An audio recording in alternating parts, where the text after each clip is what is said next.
pessoal, está começando mais um TV UERJ Esporte e hoje nós estamos aqui com a Bruna e com a Aline, tudo bem? E o assunto de hoje é a Copa do Brasil.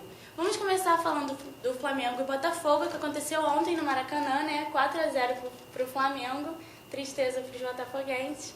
E aí, meninas, como foi o jogo? Fala um pouquinho pra gente. Então, durante o jogo o Flamengo foi bem superior. Apesar do Botafogo ter tido mais posse de bola, o Flamengo conseguiu um bom resultado. E com o destaque do Hernani e do Paulinho. Paulinho, que foram realmente os melhores jogadores, né? Souberam aproveitar bem as oportunidades.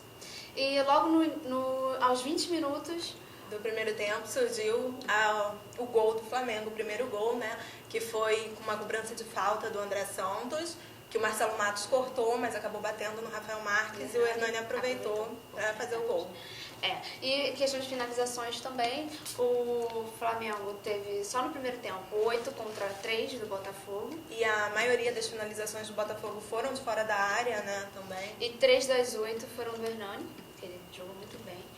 E no segundo tempo teve a mesma situação, mas o Botafogo começou a atacar mais um pouco e o Flamengo recuou um pouquinho mais, mas não mudou nada. O segundo tempo já começou com 2-0 para o Flamengo, né? Então o Botafogo já estava naquela tensão, na pressão. E fora isso, meio campo e a zaga, a Aline até estava comentando comigo que o Seedorf não estava conseguindo.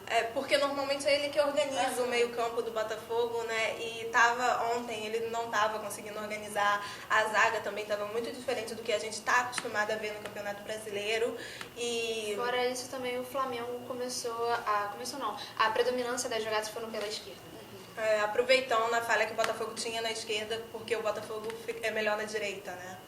Então, e aí para piorar a situação veio o terceiro gol, que foi assim, a torcida já começou a sair do estádio. Os poucos 5 mil torcedores do Botafogo começaram a sair do estádio, porque já estava até sob olé e etc. Estava um clima bem intenso. O terceiro gol foi pela esquerda, novamente, com o André Santos, que ele cruzou. No segundo pau, o Hernani conseguiu aproveitar de novo a situação e fez o gol. E logo depois, para piorar a situação, já os 26, né? Que o Dória cometeu um pênalti e, para completar, foi expulso, obrigando, né, o Oswaldo de Oliveira a colocar o Dankler na zaga para não ficar tão desfalcado, tirando o Seedorf, que também não estava muito bem. E aí foi, né, que cedeu a cobrança do pênalti para o Léo Moura, já que era aniversário dele. E o Dória foi expulso, então estava totalmente um clima tenso. E com isso fez com que o Botafogo, que nunca venceu uma Copa do Brasil, perdesse mais essa oportunidade.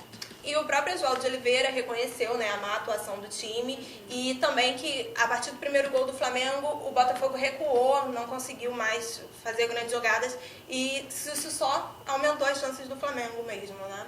E agora mudando um pouco de jogo, né, vamos falar do Vasco e Goiás, que acontece hoje, no Maracanã também. E aí, quais são as expectativas?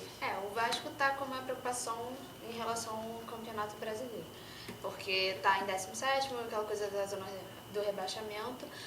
E por isso vai jogar só com time reserva, né? E os jogadores dos quais a gente pode esperar uma boa atuação é o Juninho e o Thales, né? Que são os que ainda têm jogado mais pelo brasileiro. Fora isso também tem a questão do Walter, que está em grande fase. O Goiás, uma certa ameaça para o Vasco. E também o fato do Goiás ter ganho o primeiro jogo, que já facilita que só com um empate o Goiás já se classifica, né? Ganhou de 2-1. E continuando aí a falar de Copa do Brasil, Grêmio e Corinthians 3-2 pro Grêmio, né, na decisão dos pênaltis. Vamos comentar um pouco. Muitos jogadores perderam pênalti, né? O Alex Telles e o Barcos pelo Grêmio. Mas pelo fato do Danilo Pato e o Edenilson terem perdido o pênalti, deu a vitória pro Grêmio, classificou. E teve também o Atlético Paranaense e o Inter 0-0.